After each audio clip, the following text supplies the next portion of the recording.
Hey there, Mountaineers! Welcome to episode 87 of Matterhorn Mondays. I'm your host, Matterhorn Matt.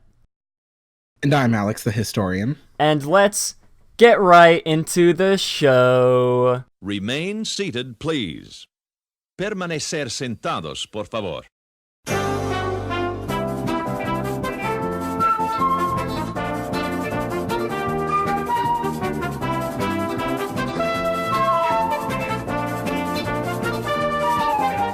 Matterhorn Matt presents Matterhorn Mondays. Did you guys like that new intro? It was pretty epic, right? Completely changed up the game of Matterhorn Mondays. Matterhorn Mondays is never going to be the same, basically, is what I'm trying to say because of that new intro. But anyways, welcome everybody. Like I said, episode 87 of Matterhorn Mondays. We got a great show planned for you guys. Also, Alex told me to say hello, fellow Jedis, at the beginning, because it's May the 4th when we're recording this, but I forgot. It just completely slipped my mind, so I'm going to pretend like I didn't already do the intro. So, greetings, fellow Jedis. Happy May the 4th. 4th of May. May the 4th of May be with you, you guys. Is that what people say? I've never... No, they say, may the 4th be with you. Oh, May... May the 4th be with you, everybody. I think I saw in the news on Twitter that I think California declared May the 4th like an actual holiday. I could be wrong. I saw someone retweeted it. Someone can please prove me wrong if I'm wrong, or prove me right if I'm right. But anyways, we're going to get right into the show, and as always, this episode of Matterhorn Mondays is sponsored by all of my lovely patrons over on patreon.com/Matterhorn. Matt, we're going to be revamping the Patreon very soon with wonderful, amazing, beautiful new prizes. I guess not prizes, rewards is what I'm trying to say for your very generous choices of deciding to donate to the channel. And as always, we do have a Discord server. If you'd like to join our Discord server, link will be in the description below, or if you're watching live, which, if you guys have never watched the show live, we record these Matterhorn Mondays episodes live every Saturday at 4 p.m. Disneyland time over on my second channel, and the second channel is linked in the description of, I believe, every single Matterhorn Mondays episode we've done for the past couple episodes. So if you want to subscribe to that second channel, turn notifications on for whenever we go live. I mean, you don't have to, because we always go live at the same time, unless, something changes. But yeah, we got a lot of wonderful people who decide to come into the show live, watch it, and interact using the chat. It's a really great way, we feel, to better interact with all of you listening. And yeah, we do have a Discord server. Well, I sort of got off topic there, but a link to our Discord server is in the description below. We got a lovely little Discord server, you guys. It's not the biggest Discord server. It's not the smallest Discord server, but it's the best Discord server, in my opinion. The best Disney-themed Discord server. We got a lot of great discussions going on. A lot of great memes that some people post. You guys will feel right at home if you decide to join. And if you guys are looking for more family-friendly live streams, you can head on over to theliveplace.com. Link is in the description below. The Live Place is a website that hosts a bunch of other Disney and non-Disney streamers and YouTubers. Resort TV 1 is hosted there. If you guys don't know who Resort TV 1 is, great channel. Yeah, liveplace.com, lots of great live streams over there.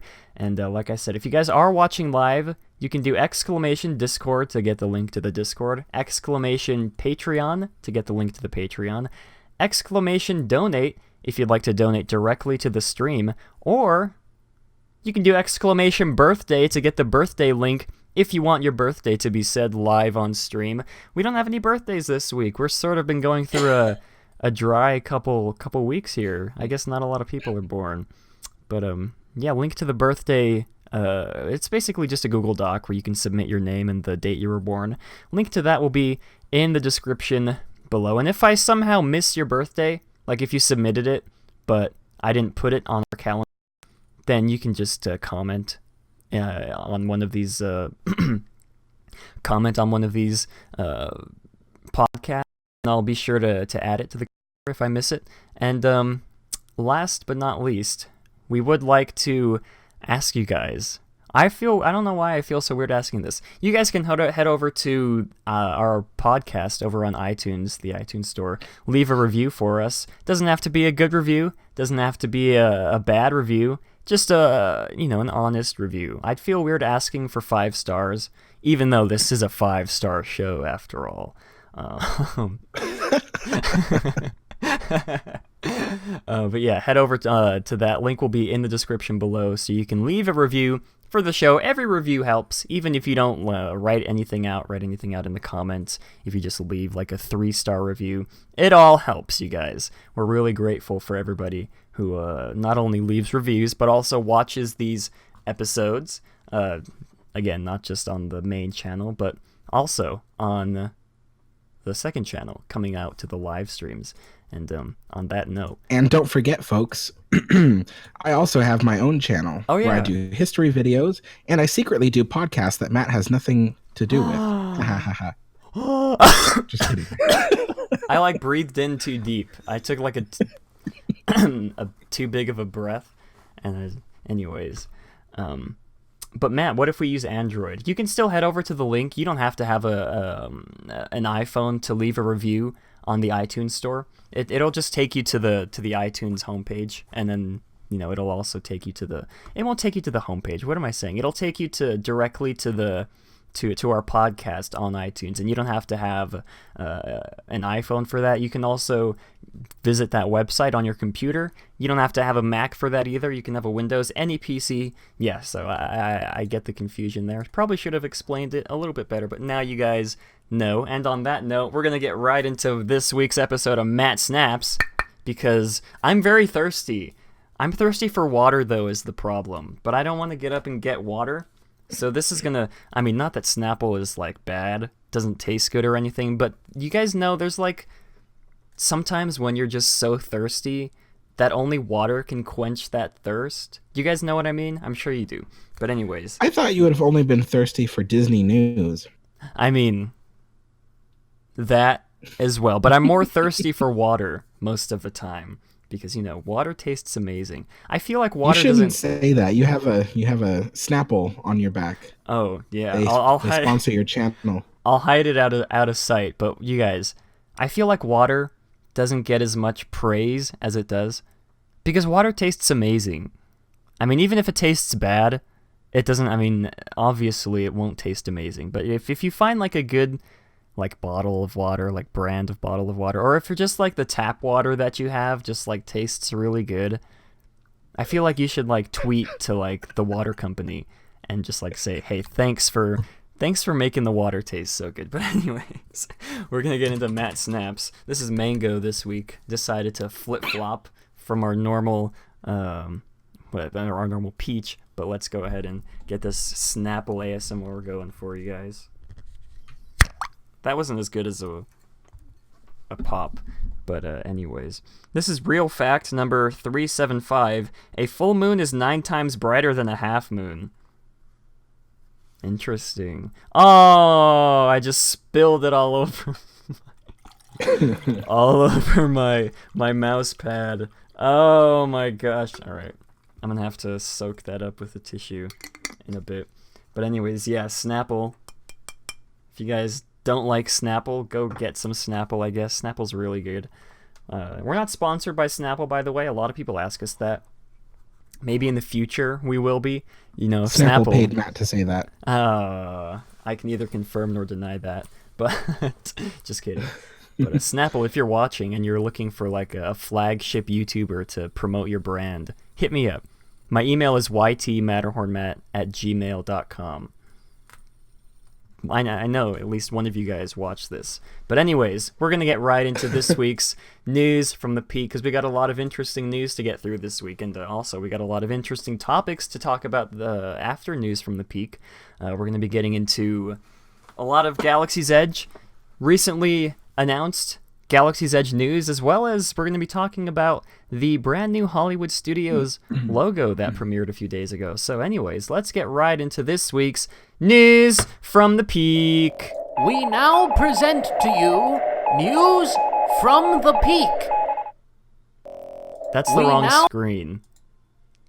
Wait. I promise you guys, it's not normally this chaotic. But anyways, there we go. News from the Peak.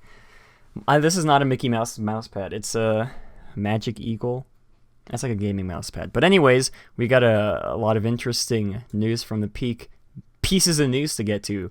For our first bit, Hyperspace Mountain returns to Disneyland for May the 4th, which is today, you guys. If you're watching this live, that is. If you're watching this after the fact, it's already passed. Hyperspace Mountain will return to Disneyland on May 4th for a limited time only. They don't say how long it'll be there, which is interesting. They just say a limited time, at least from what I could find. I couldn't find an end date. But yeah, there will also be limited time snacks and meals available at the Galactic Grill and the Alien Pizza Planet. And this will be the last May the 4th that Disneyland will celebrate until Galaxy's Edge opens. And which will be interesting because I'm wondering if they'll stop celebrating May the 4th in Tomorrowland. And if they'll sort of push that only to Galaxy's Edge. I mean, obviously, Hyperspace Mountain. It'd be kind of cool if if they did something in Galaxy's Edge where on May the 4th they dress it up and stuff like, so it's like some kind of like cultural celebration or something happening in Batu, or Batu or whatever you want to call it. Batu. And or like it's some kind of like Batu Independence Day or something. That'd be cool. Yeah, well, it'll be interesting.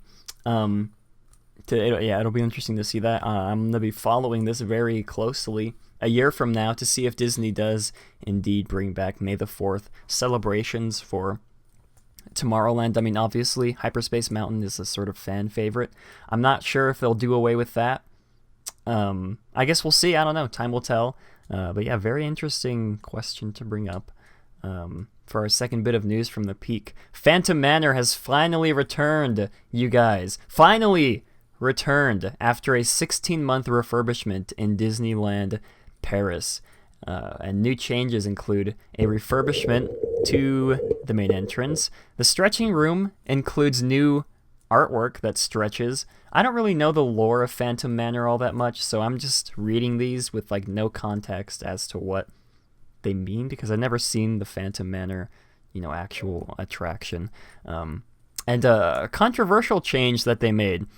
New music in the ballroom scene, which is interesting because Disney actually reverted that new music back to the original after, I'm only guessing the reason why is because people online were not happy with the new music that they put in. And so yeah, Disney did in fact revert that back to the original music that was playing in the ballroom scene. So again, that's very interesting. I don't know if that was because specifically people were complaining online about it, or maybe the old music wasn't ready for the opening and they just put that new music in as a placeholder.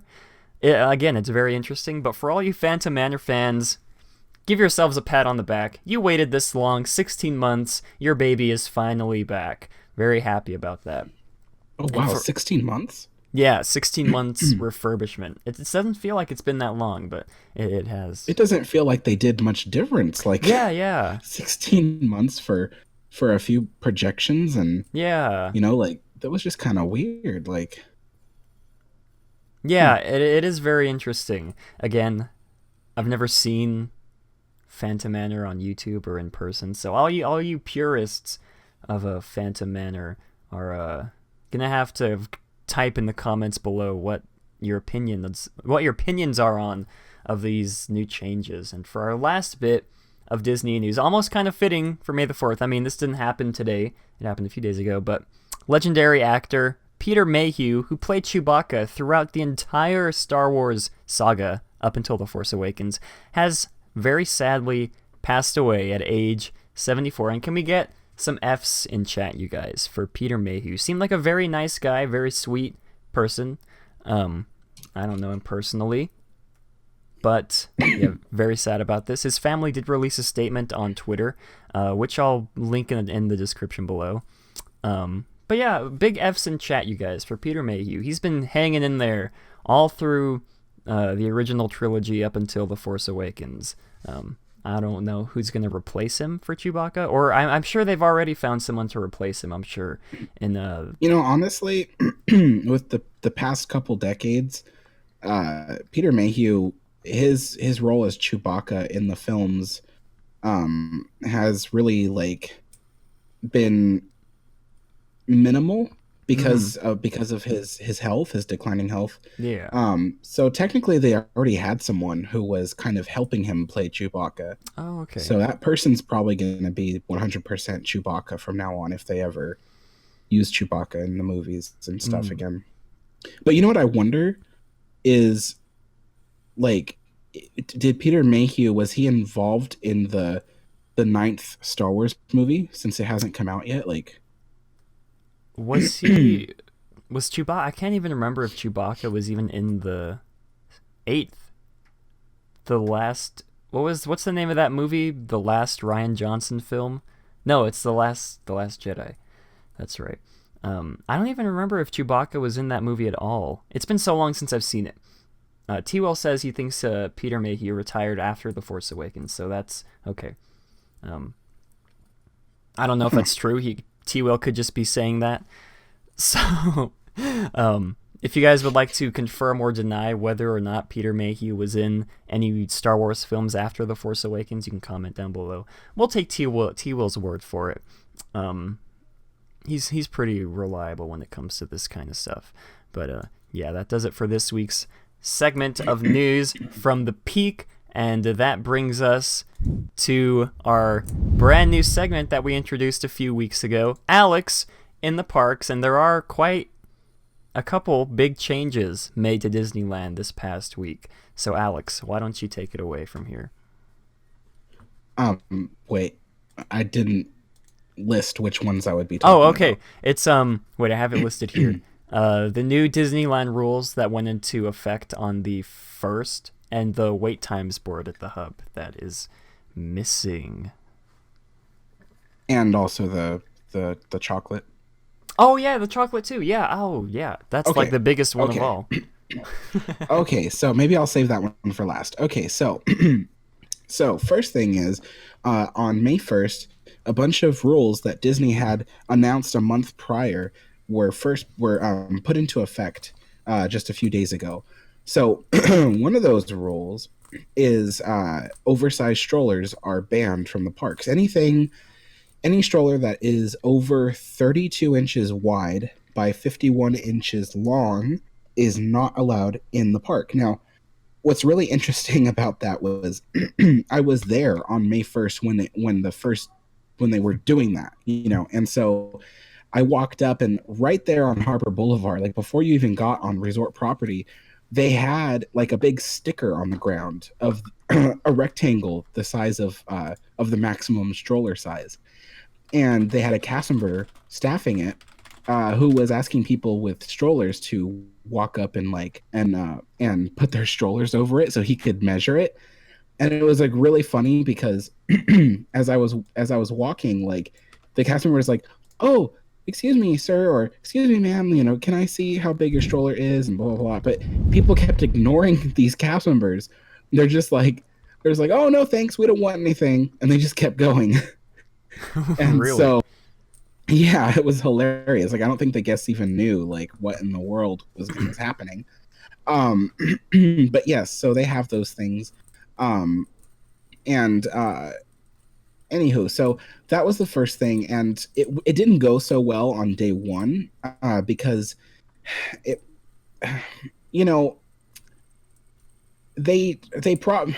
my experience with Disney is that when they want to enforce a new rule, they only train the cast members like the night before or even the day of on how to enforce the rule. So I bet like what happened was a lot of cast members were just like, we are not equipped to deal with a guest who says no, So I'm guessing like what happened was a lot of people were upset and security just said, okay, fine, you can bring your stroller in. And so I was walking around all day that day and there was just a bunch of oversized strollers everywhere. But I was there yesterday on May 3rd and there was significantly less oversized strollers in the park. There were still one or two, but honestly, I think I think my friend Steve, out of the whole day, he counted maybe 3 or maybe 4 oversized strollers that he had seen throughout the whole day. So there was a significant decrease in that. And as far as I am concerned, I felt like traffic in the park had improved slightly. I'm not going to say 100% because there's still a bunch of strollers everywhere, but it improved slightly. So, another rule that was enforced was the ban on smoking in the parks and in downtown Disney. I'm sorry.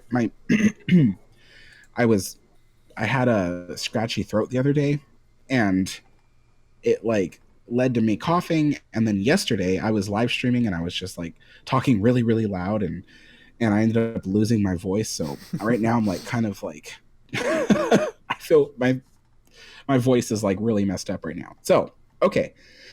So with the smoking, there is a designated smoking area right outside the gates of Disneyland near the picnic area. But other than that, you have to be out of the what they call security zone, which is that basically the area that is within the security perimeter in order to smoke. And so I don't feel that anybody was really upset about that. I mean, I didn't notice anybody upset about it. And frankly, I expected to walk by the smoking areas and see people sneaking in cigarettes, you know. But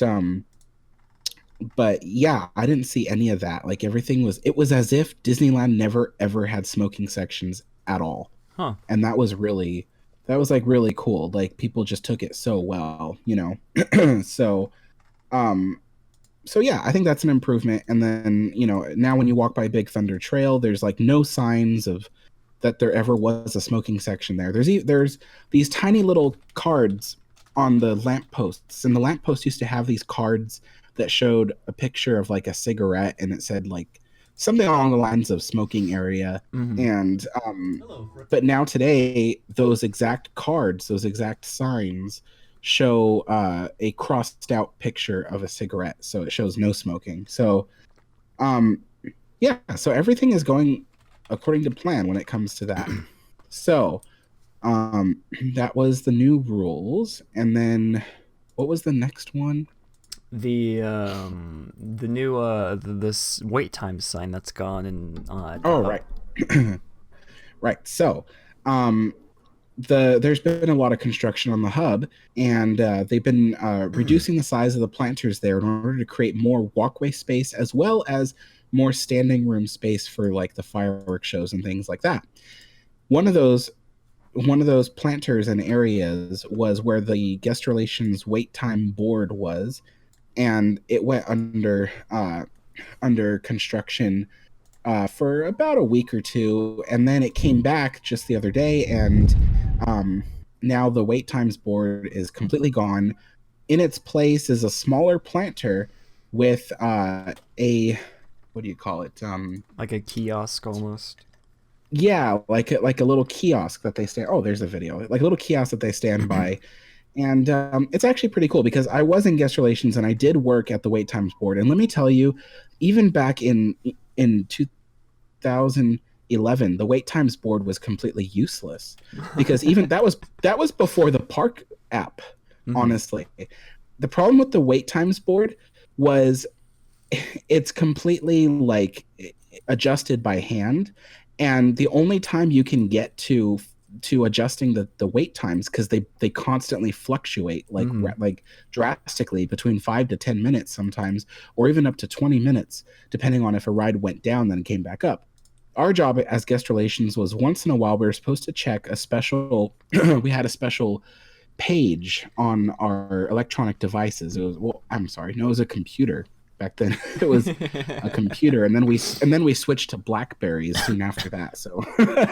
So anyway, and then we would have to read all the wait times and then check the board to see how accurate our board is and then fix it if we need to. By the time we would go through the whole board changing all the wait times to what they currently were, the wait times would change again. So it was completely inaccurate. Sometimes through no fault of my own, Pirates of the Caribbean would go down, so I'd put temporarily closed.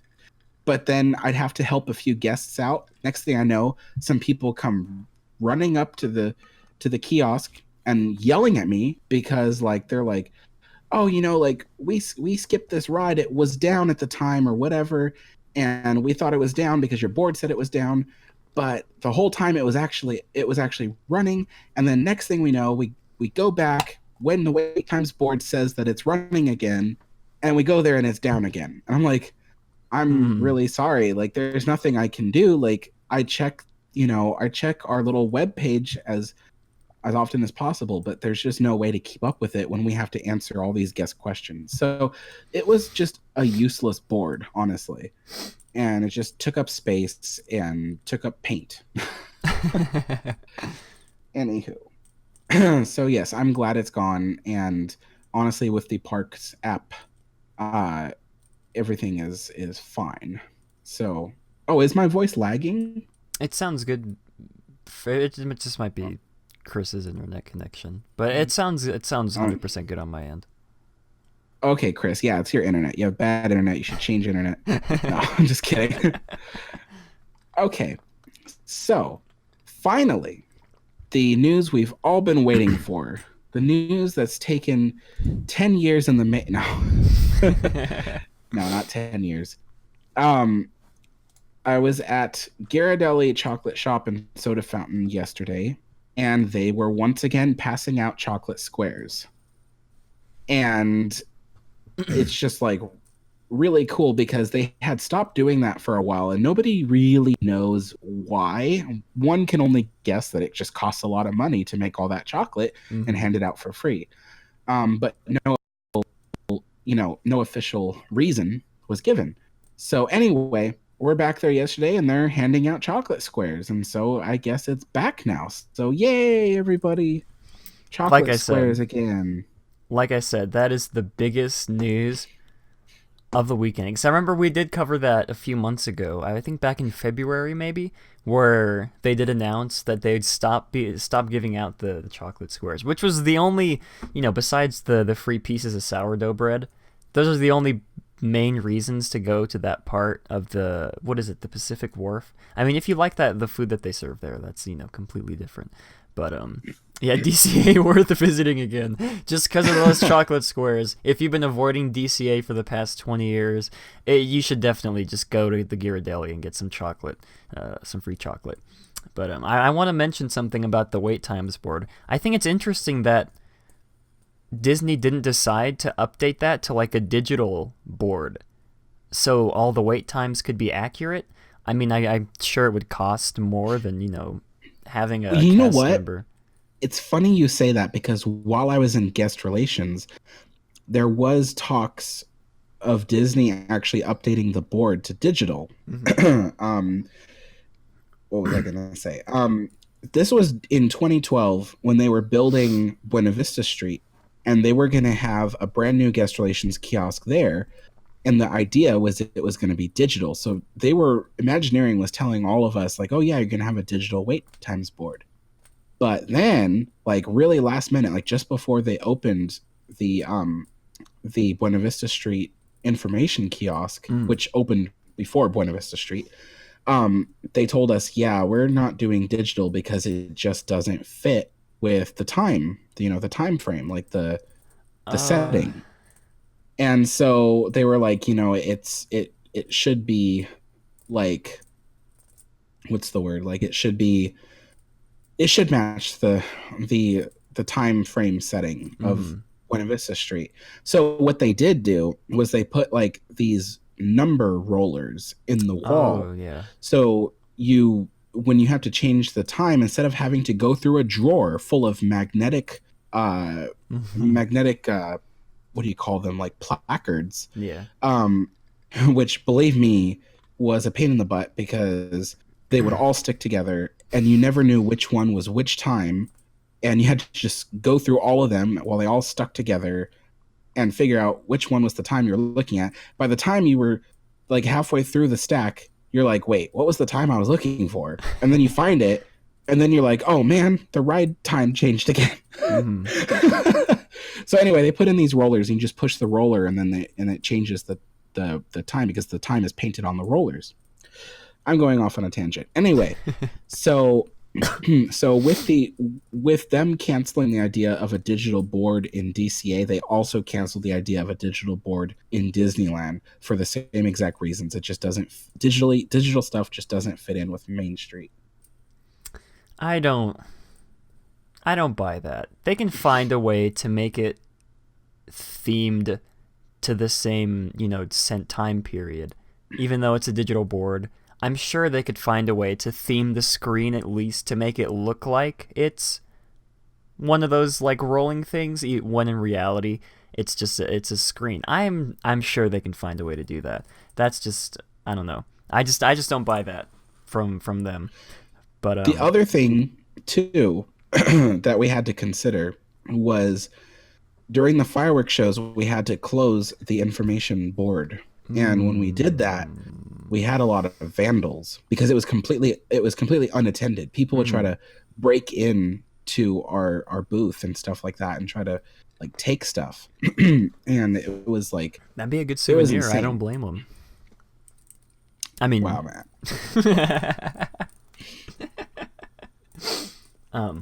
I guess that makes sense. Unless they turned off the digital board during the fireworks, I don't know. Again, I'm sure they could find a way to make it so it's not as bright and in the night times during the fireworks, so they wouldn't have to turn it off, while also theming it to make it consistent with the theme that the land it's in. I mean, Not the Killing Type says if they can theme fast pass machines and signs, then they can theme a digital info sign. Yeah, I mean, maybe they are. Maybe they got rid of that old one to have a digital one replace it. Probably not. But it is still interesting because, as far as I know, the one in California Adventure is still there. Which I guess, like Alex said, it's easier to operate, so I guess they keep it around. I don't know. It just wouldn't make... What? Keep what around? The wait times board in DCA. Oh, yeah. That's probably going to go, too. Yeah, I mean, I do remember when Pixar Pier first opened, and they had to like change the name from Mickey's Fun Wheel or whatever to Pixar Pal Around on that board. I remember people on Twitter posting pictures of it because they spelled it wrong. It was Pixar Pal A Around, like pal.a, pal dash a dash around, when it should be Pixar Pal. I remember that. Yeah, it was. I mean, we go back a long time with that board, you guys. I'm gonna be very nostalgic about it if it goes away. But anyways, I'm just kidding. I don't care. Anyways, that I believe wraps up Alex in the Parks. Yeah. Thank you, everybody. Yeah. See you next week. Okay. Bye, Alex. Bye. Just kidding. Anyways, we're gonna get right into. Here. Oh yeah, I'm forcing Alex at gunpoint to finish the rest of this episode. He's actually sitting right back there, just out of frame. Hi, Alex. Hi, Matt. Anyways, we do have one small topic to get into before we talk about our Galaxy's Edge news. If you guys missed it, which I don't know how you would have been able to miss it, Disney released a new... I need to burp. I can feel it like building up. So I'm just going to take a second. Let it out, boy. Okay, I'm good. I did it. Okay, anyways, back to... Yeah, Hollywood Studios did reveal a new logo during their 30th anniversary ceremony a few days ago. And it's a very controversial logo, I think is the right word to use. As you can see here, this was the old logo. You know, it looked pretty neat. Mickey with the little clapper thing, if that's what it's called. I think it's called like the clapper. With the retro, you know, sort of Art Deco-esque font. And then here is the new logo. I like how it's like different in the sense where it's like the old one said Disney's Hollywood Studios. Yeah. The new one says Disney's Hollywood Studios. Yeah, that was something that a lot of people were pointing out as well. I think I was watching one of the what is his name? Brandon over on Mickey Views. He was sort of predicting that Disney would eventually phase out the studios word and replace it with like park, Disney's Hollywood Park, and that's why they made it so small, which they could totally do at this point. But yeah, doesn't that logo just scream fun, you guys? I mean, look at that. You got BB-8. Oh man. You got Mickey Mouse, and you have Woody from Toy Story. Those are the three best things in the entire world. I don't really see what's wrong. It looks with to this me logo. like those characters got stuck in those holes and they can't get out. Yeah, well, it's interesting because when Disney did announce or release this logo, show everybody, they did so with like, let me see if I can find it. They did so with like a really neat sort of animation where a bunch of different characters were like moving through the three O's, and then it sort of came together and formed it. Let me see if I can find it. Hollywood Studios new logo animation. It's a really neat looking. I believe it's in this video from Mickey Views. So shout out to Mickey Views for providing this. Also shout out to Fresh Baked for providing that footage from earlier. Here it is. Let me just like drag this over here. So it should come up here in a second. There it is. It's sort of like a really cute little animation that they do with life. I mean, I could see them doing this for commercials and stuff, and it pops open. I mean, that's really neat to look at, right? But once it's static like this, it just screams, blandness. And I mean, granted, it did scream blandness from the very beginning, even with the animation. I don't know. I did tweet, which for some reason got 1,000 likes on Twitter, which, I'm not trying to brag or anything, but that's like the most likes I've ever gotten on Twitter on something. I did tweet these really, really neat retro logos that I'm going to find them actually, because I really do love these logos that Disney made for Disneyland in... Someone pointed out that it was from the 80s these came out. And look at, just compare like this to this. There's like no... It's like a night and day. And then this Tomorrowland logo is really one of my favorites, with like Mickey floating in space. And, Bear Country as well, Frontierland. It's just, I don't know, it sort of screams uninspired, in my opinion. It's like one of the higher-ups at Disney told their graphic designer, hey, we need a new logo for Hollywood Studios' 30th anniversary. And then the graphic designer was like, all right, it'll take me 5 hours to make it. And then he was like, no, you have 30 minutes to make this logo. And then the graphic designer's like, wait, what? That's not nearly enough time to come up with a good logo. And he was like, it doesn't have to be good. It just has to show all our brands in the O's. And yeah, very uninspired, very bland, and in my opinion highlights perfectly what is wrong with the parks these days. Not necessarily the entirety of the parks, but Hollywood Studios in specific. Because as you know, Disney's moving away from... Oh, go ahead. Oh, I'm sorry. I didn't mean to interrupt. Well, maybe I did. So look at the Disney California Adventure logo. Yeah, like even that looks a lot better than this. Let me bring it up really quick because that is a good point. California Adventure gets a lot of flack for not being the best Disney park, but I mean, compare this, really fun, with like the skewed letters, and then compare it to just like that bland corporate. I don't even know. But yeah, like I was saying, Disney is 100% moving away from the studios part, quote unquote studios part of this park. And that even goes back to, I think it was like a year and a half ago when Disney was putting out surveys in regards to new names for the park. I think we covered that even on the show.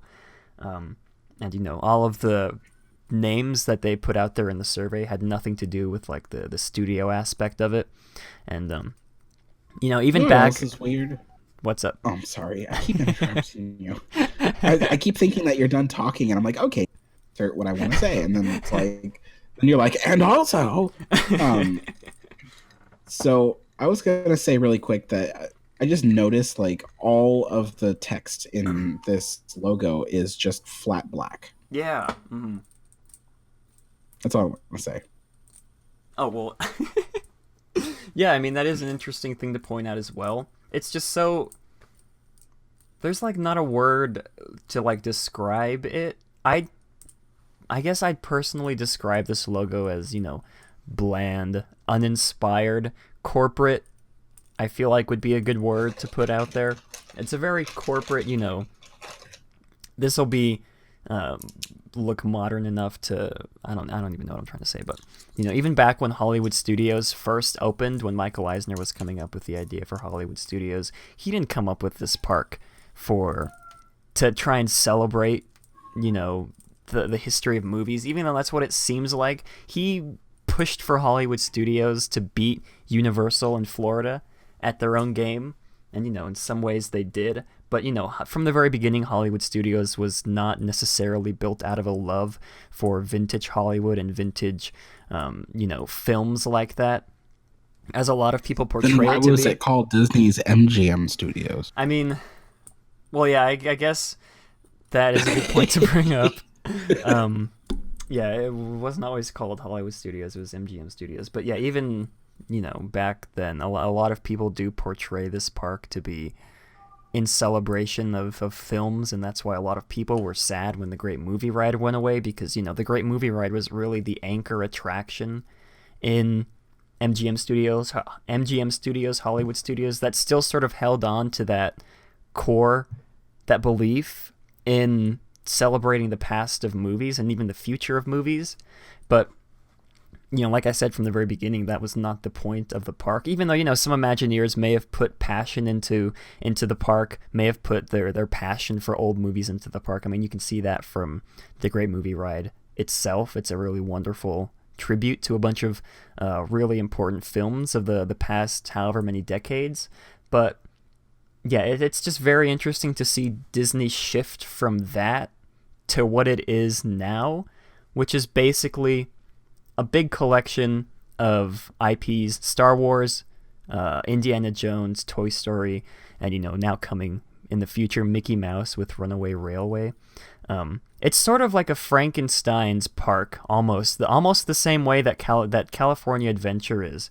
And we compare California Adventure and Hollywood Studios a lot on the show, because they really do. They're almost one and the same, almost made out of the same philosophy, idea, you know, the celebration of vintage films, the celebration of California. They're really, like I said, one and the same. And I thought the philosophy was synergy. Oh well, yeah, that's another.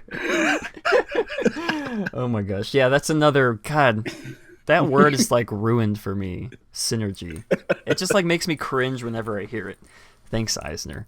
But yeah, they are really, they are both like really Frankenstein parks. You know, from the very beginning, Hollywood Studios, like I said, meant to quote unquote be a tribute to old Hollywood. They even had the animation studios that helped. I believe they helped make Mulan, Brother Bear, and Lilo and Stitch. Some scenes from those movies were, you know, hand drawn or used the computer. I don't know if they moved to computer drawn stuff at that point.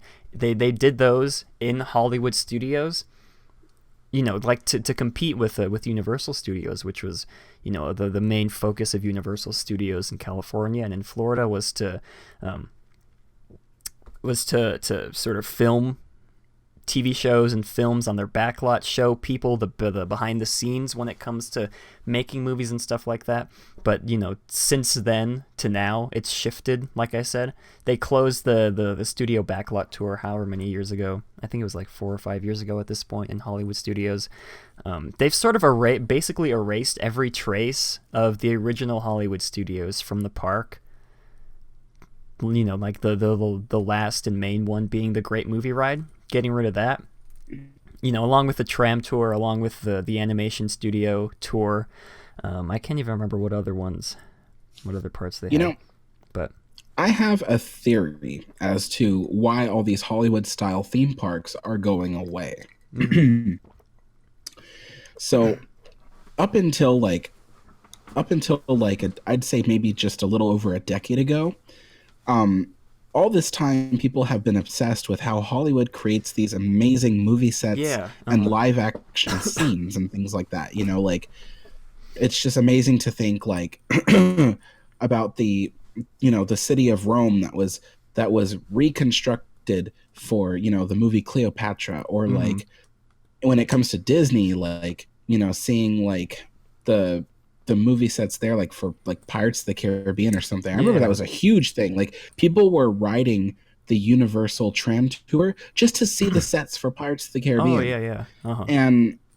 And now it's more and more movies are going almost entirely, CG for their sets and things like that. There's not even, sometimes the actors don't even hold real props. Yeah. It's just a green screen prop that is filled in. I'm like, what's the point? Just hire the prop department to make one.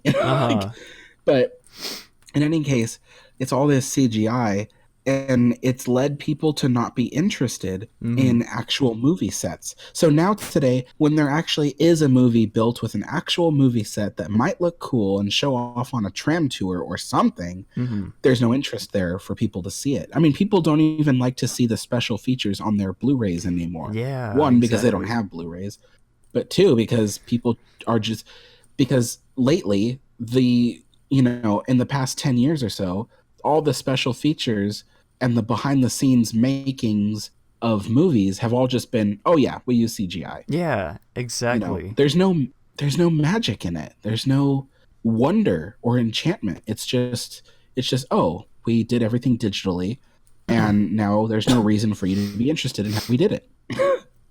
Yeah, no, that's hitting it right on the head, right on the nail with that.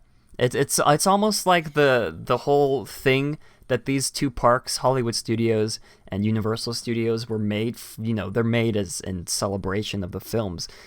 It's like the things that they were made for Hollywood in turn killed these parks, which I find really funny and ironic almost. But anyways, the Disney also released a new piece of concept art for the entry arch. If you guys want to see that, here it is. Same logo, just plastered onto the entry archway for Hollywood Studios. I swear there was one more thing that I wanted to bring up. But yeah, Alex really did hit the nail right on the head when it comes to why people are not as interested in these parks anymore. And it'll be interesting to see the future of this park going, in the next 15 to 20 years. Of course, we'll have Galaxy's Edge. Of course, we'll have Toy Story Land, and even I do believe that the Parks and Resorts people said they want to put more emphasis on Indiana Jones in Hollywood Studios, so maybe we'll see another Indiana Jones attraction. But yeah, very, very interesting to see, to sort of follow the future of this park. And I was saying how Hollywood Studios and California Adventure were both like Frankenstein parks. You guys understand the sort of metaphor there. I don't have to go into depth on that. But T-Will says Toy Story restaurant. Yeah, I didn't put that in my notes, but Disney did also announce a new Toy Story sit-down restaurant for Toy Story Land. That's going to be right on the right side once you enter Toy Story Land. Themed to like a rodeo, and I'm quoting from memory of exactly what the Disney Parks blog post said of the theming. I'm pretty sure this is pretty accurate to what they wrote. They said something along the lines of how Andy grabbed like two or three cardboard boxes and like drew like a rodeo on the side, and that's going to be the theme of the restaurant, which, you know, it's fitting for Hollywood Studios. That's all I have to say. You know, lazy theming. You know, all of Toy Story Land is just really bleh, and this will just add on to that. It's deserving for Hollywood Studios. But yeah, I didn't put that in my notes. I didn't figure that as important, but now you guys know. Anyways, we're gonna move on to not Hollywood Studios stuff. We do have lots of, I know you guys are sick of Galaxy's Edge news, but there's a lot of stuff that I'm interested in that a lot of other people would be interested in. Disney finally did reveal how to make a reservation for Galaxy's Edge at Disneyland. And if you're wondering how you can get your hands on one of these reservations, I'm sorry to say you're too late, because reservation dates, the start date for the reservation was on May 2nd, which was also Alex's birthday. Happy late birthday to Alex. Oh, thank you. But yeah, like I said, if you're trying to wonder how to get your hands on one of these reservations, you're too late, because these reservations did sell out in under 3 hours, I believe. And now the only way to experience Galaxy's Edge in between the dates of May 31st to June 23rd, which are the dates that you need a reservation to get into the land, you'll have to book a hotel room at the Disneyland Hotel, which I believe there's still some hotel rooms available within that time frame. And if you do book a hotel, of course, you'll get one reservation per person, I believe. Not like one reservation per day. It's just one per person. Yeah, book a hotel room, blah, blah, blah. And if you guys are wondering how the process of that all went through, it was kind of a confusing process for a lot of people. Basically, a link appeared on the Disneyland website, which, when you clicked on it, put you in a sort of virtual queue. It had this like sort of launch page that said, "Please do not refresh or close your browser," in like big bold letters, because apparently if you refreshed your browser, well, I should first say that the reservations were set to open at 10 a.m.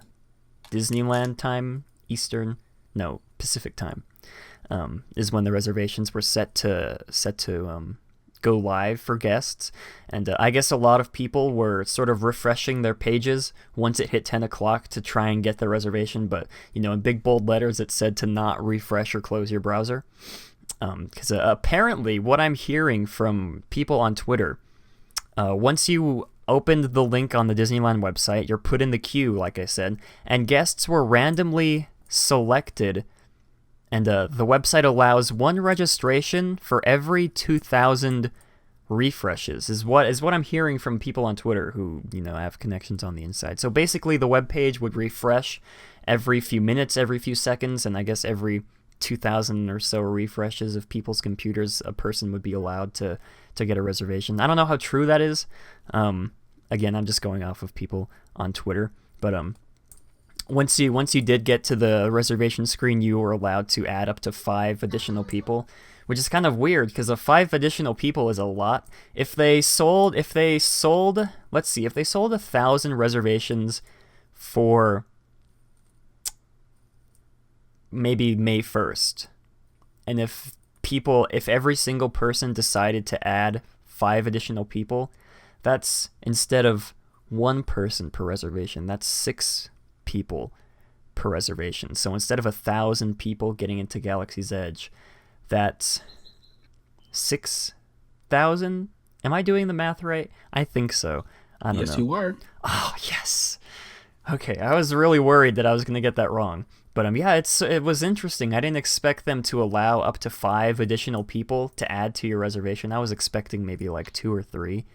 But once you did get a reservation, you'd be able to, you know, choose the available time slot. And, you know, time slots were, I guess an example was 5 p.m. to 9, or not 5 p.m.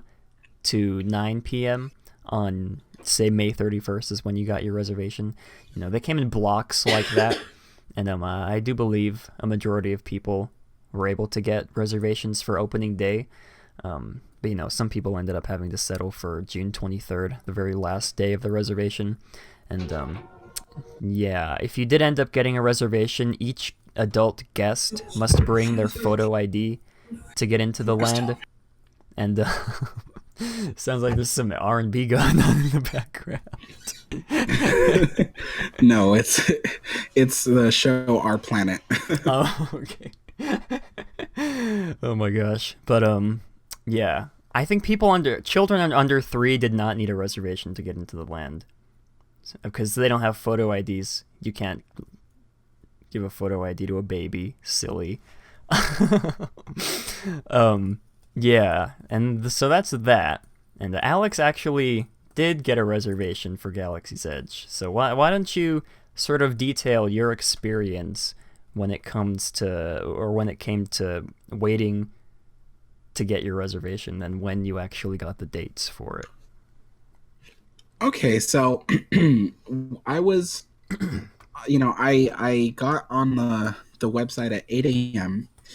and it told you how to get a reservation. I'd say by like 8:20, I found a link that you can click to wait and get your reservation. Now, the information that they told you about clicking the link is that once you click the link, you'll have to wait for the page to actually open itself so you can get the reservation. And and so I clicked the link, and it just came up with that page that everybody is probably seeing on everyone's vlogs that just says, like, that says you are waiting to get a reservation for Galaxy's Edge, blah blah blah. Okay, so it also said on that very same page, if you get to this page before 10 a.m., it does nothing to help you get a reservation for Galaxy's Edge. That's what they said. But I have a feeling that wasn't true. I have a feeling that the earlier you got on that page, the more likely of a chance you had to get a reservation. And remember how you were just telling everybody that, people were saying that the page itself would refresh itself, and every so many refreshes give you a chance to get, a reservation. I did notice that the page kept refreshing itself. And I had the page open for like 40 minutes by the time 10 a.m. came around. And then it didn't finally open for me until 10:08 a.m. And I'll admit, I was a little freaked out because once 10 o'clock hit, I had no idea if there was something wrong with the page, and it wouldn't let me get a reservation. So it was a little freaky. Like it didn't. I expected the page to open up. You know what I mean?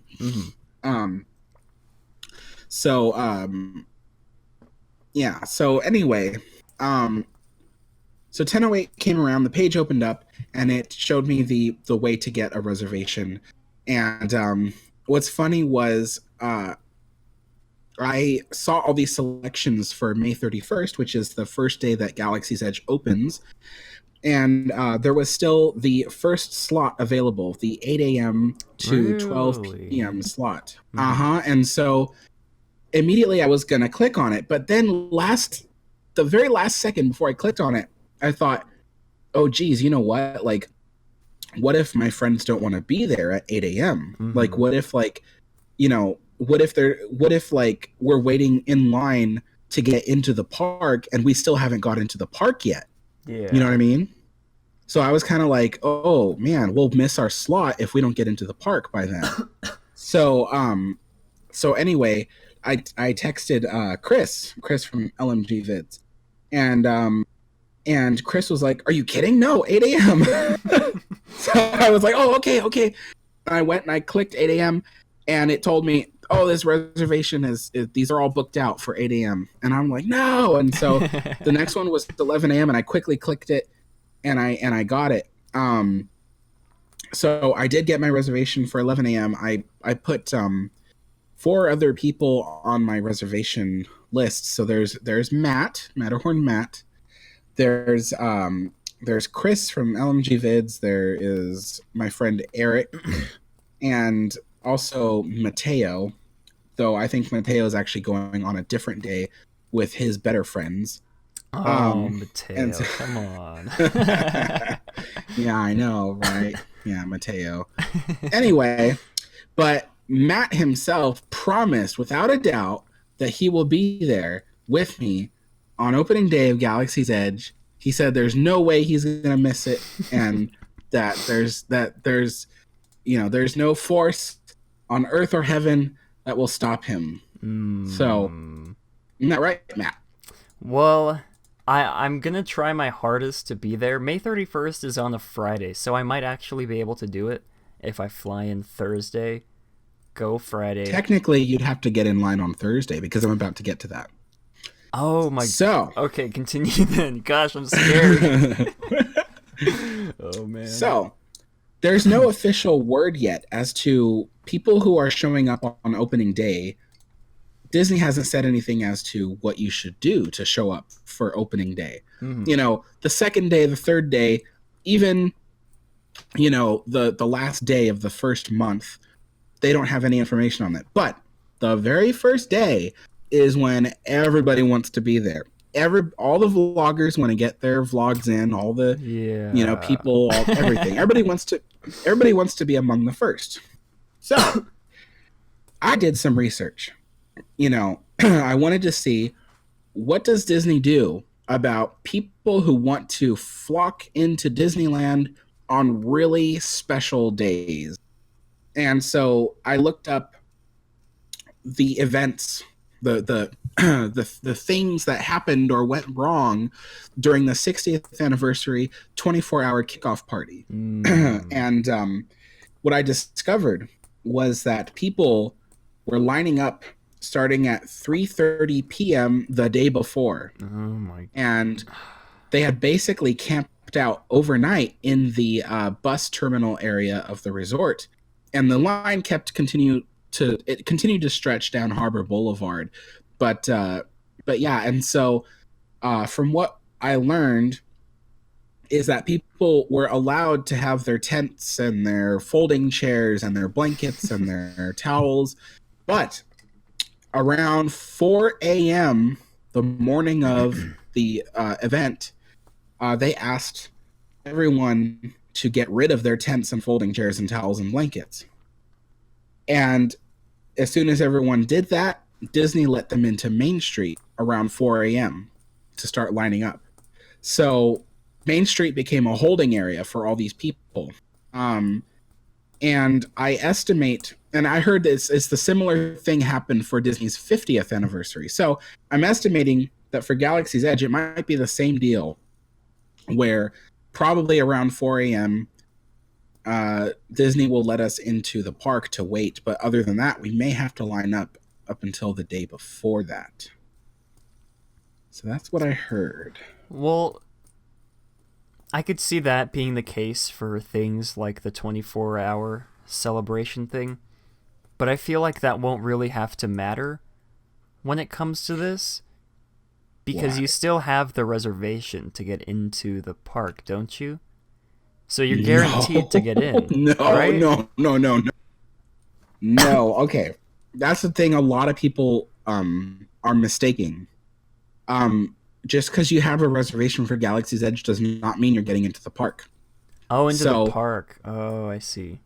Right. So it's based off, the park, getting into the park is always first come, first serve. So if the park fills up to capacity before you even get there, you're not going to get into the park and you're not going to get into Galaxy's Edge. Which is exactly why everyone wants to line up as soon as possible, because they don't want random people coming in from Idaho who have no intentions to go to Galaxy's Edge. They don't want those people getting in front of them because they're the ones that got the reservation, not them. Yeah, okay. So, I see. yeah, so everyone wants to be first, as well as there's also the problem of, okay, so I was talking about how the reservations are based on time slots. So they are 4-hour time slot, but the last hour overlaps with the first hour of the next time slot. And I have a theory behind that, but we'll get into that later. And so basically, I'm guessing the reason why they came up with these time slots is to maximize the amount of people that can be in Galaxy's Edge on opening day. Mm-hmm. And the way to do that is to fill Galaxy's Edge to capacity and then empty it as soon as possible and fill it to capacity again. And so I estimate, and please tell me if I'm wrong, but I estimate Galaxy's Edge's maximum capacity, to be around 6,000 to 8,000 people. Now, the reason why I estimate this is because let's just say a ride like Haunted Mansion goes through 2,000 people per hour. If the line to get into Haunted Mansion is 1 hour long, then you know that there's 2,000 people in line, right? So that is just something I came up with on top of my head. I don't know if I'm right. I'm thinking it is. So let's just say that the capacity for the Smuggler's Run attraction, I think he said it was over 2,000, wasn't it? Was it almost? It's a pretty hefty. It was like one. 2,800, wasn't it? Yeah. Yeah, I think it's okay. So I think that Smuggler's Run has a capacity of 2,800 people per hour. So if the line for that is like, let's just say 2 hours long, right? Mm-hmm. That's approximately 5,000 people waiting in line.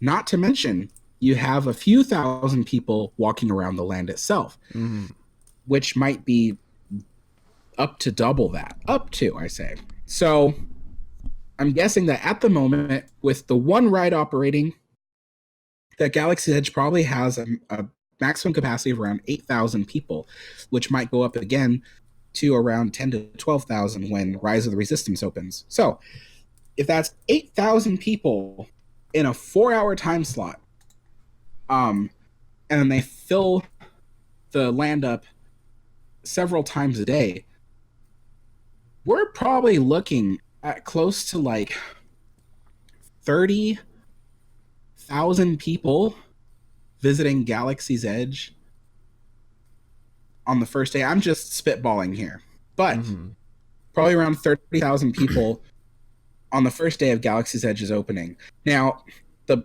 park's capacity. Okay, so if we imagine that at one point in time, Galaxy's Edge has a maximum capacity of around, let's just say, 8,000 people. The rest of the park has at one time a maximum capacity of 85. That's approximately 93,000 people maximum capacity of the park. And and everybody's going to want to arrive at once because they're afraid that if the park fills up, that they may not get their time slot, even if their time slot is for 8 p.m. Okay? So if everybody shows up at once, that means literally a third of the park's capacity is going to go to Galaxy's Edge people. And the rest is just people just visiting the park by itself. So everyone's going to want to fill up, and get into Galaxy's Edge, and it's going to be a crazy hectic day, and the park is going to fill to capacity within the first 2 hours. I'm guessing. So yeah,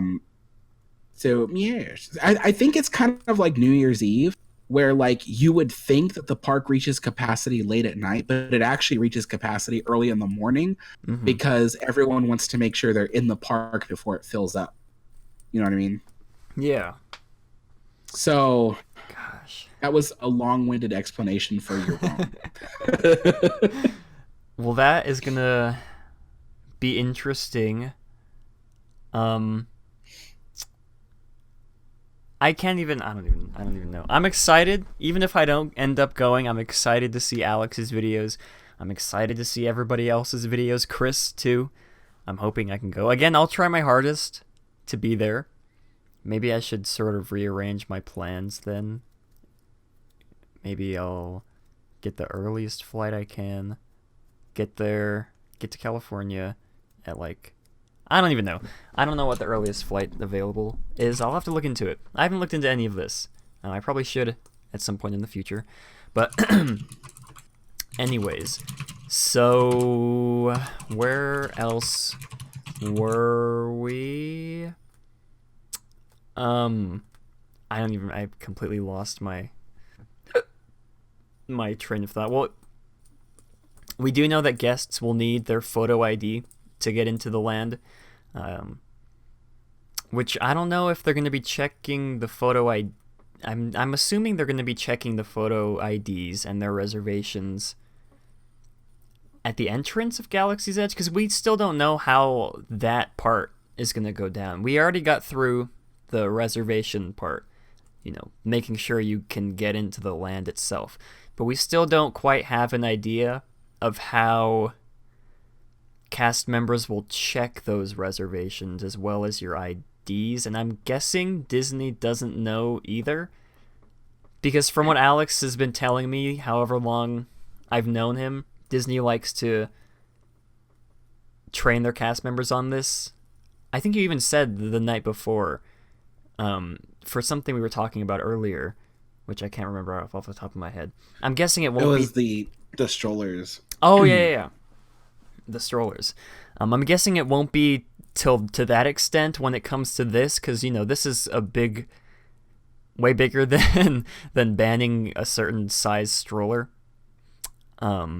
Maybe the cast members will be trained a week before. I don't know. We might have to wait until a week before Galaxy's Edge, or maybe even a day or two before May 31st, where we'll know where they're going to be checking the reservations and their IDs and stuff. And, that'll be interesting as well, because, of course, a line is going to stretch down Big Thunder Trail, regardless if they decide to do a standby line, which I'm still hoping for in the back of my head, because of that rumor we read a few weeks ago, of them doing a standby line but not announcing it. I'm still clinging on to that to see how that will go down if it ends up.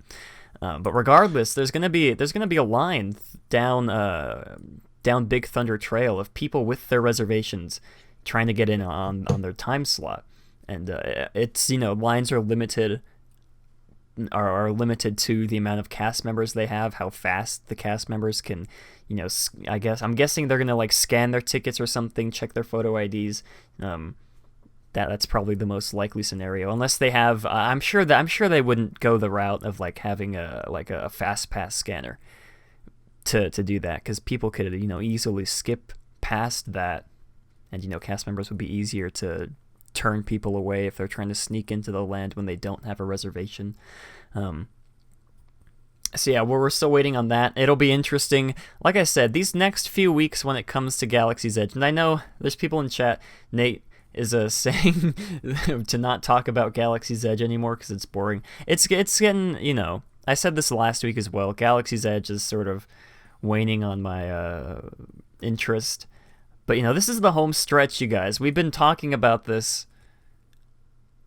I guess not me specifically, but people have been talking about this for 4 to 5 years at this point. And this is the home stretch. It's almost here. And, whether or not you're a Star Wars fan or not, whether or not you're, a Star Wars fan or not, this is big, you guys. If you're a fan of the Disney company, if you're a fan of Disneyland in specific, you're going to want to be watching this very closely, not just within the first couple days or the first day, within the first, year or so, 5 years, this is open, because we've been talking about this for a while. Galaxy's Edge will affect Disneyland more than any other addition they've added to the park, Galaxy's Edge is almost a second park inside Disneyland, which we've said many times.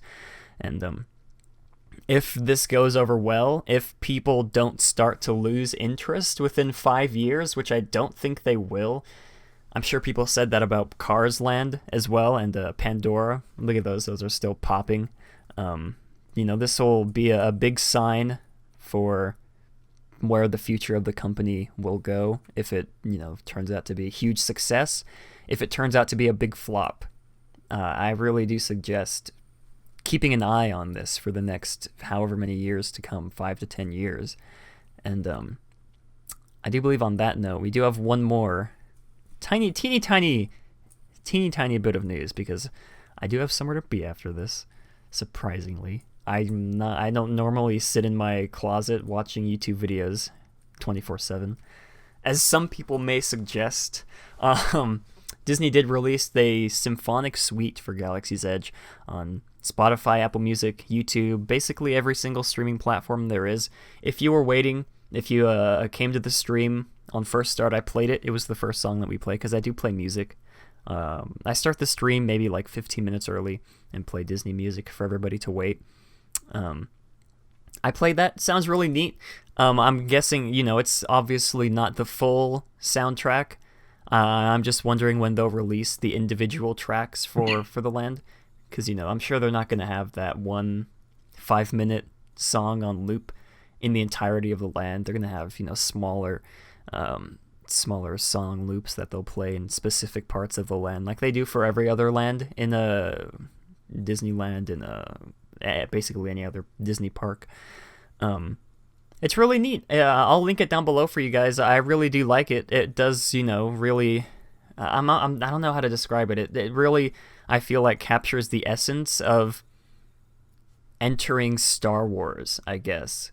Because, obviously you can't just have the Star Wars theme playing on loop, or just have that play at the very entrance of the land. You have to come up with something new, since it's a new planet and everything. You have to create something that, like I said, embodies visiting Star Wars. You guys know what I mean? I don't know. John Williams is amazing when it comes to that kind of stuff. He did a really great job for this one track that I've heard so far. Can't wait for the rest to be released. I'm assuming that'll probably come a few months after the land opens, like they normally do with all the other lands they do.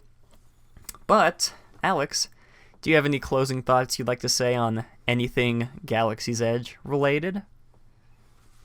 I'm going to be there on opening day, and I'm going to take 4K 60 frames per second video footage for my vlog. My vlog may be very, very long. It may be several parts long. I'm guessing I'm probably going to take around an hour's worth of footage. Mm-hmm. So that way I can provide people with as much detail as possible. Okay. I was trying to think, what if we did a podcast inside the land, but that'd be wasting an hour of our time. So yes. Probably won't do that up until, the land doesn't require reservations anymore. Like I said, I'll try my hardest to be there. I really do want to go experience it with Alex and Chris and whoever else. Excuse me. Whoever else ends up joining us, whoever else we see. Very excited. I know Galaxy's Edge, like I said, sort of on the downward when it comes to this show, because we do talk a lot about Galaxy's Edge. But yeah, on that note, I would like to thank everybody for listening. Thank you all who came out to the live stream and just talked and interacted with us. And like I said, if you would like to watch the live stream, Resort TV 1 will also be there that day. Oh, really? That's cool. You mean, what's his name? And Jenna, what, the main guy? Not Rob, not Chris. Josh. Are Josh and Jenna going to be there? That's going to be really cool if I get to see them. They're really neat people. Resort TV 1, just overall, really great channel. I say them a lot here. Okay, that's cool if they are going to be there. All right, I'll try even harder to be there then to meet them. But yeah, like I said, thank you all for watching today's episode. If you have any questions about anything we said, or if you'd like to post your thoughts on anything we said, whether it be the Galaxy's Edge news or whether it be the brand new Hollywood Studios logo, which we went on for a lot longer than I thought we were going to talk about. So I apologize about that if you're not into that kind of, corporate discussion that we went into. Still love to hear your thoughts on it. I know a lot of people are really against the new logo. I know a lot of people like the new logo. Very interesting to see what kind of discussion forms down in the comments. But, like I said, thank you all for joining us today. And as always, have a great May the 4th be with you. Oh my god, that jumped that time. I'm sure you can see on the stream, I jolted. But anyways, yeah, may the 4th be with you guys. And as always, have a great big beautiful tomorrow.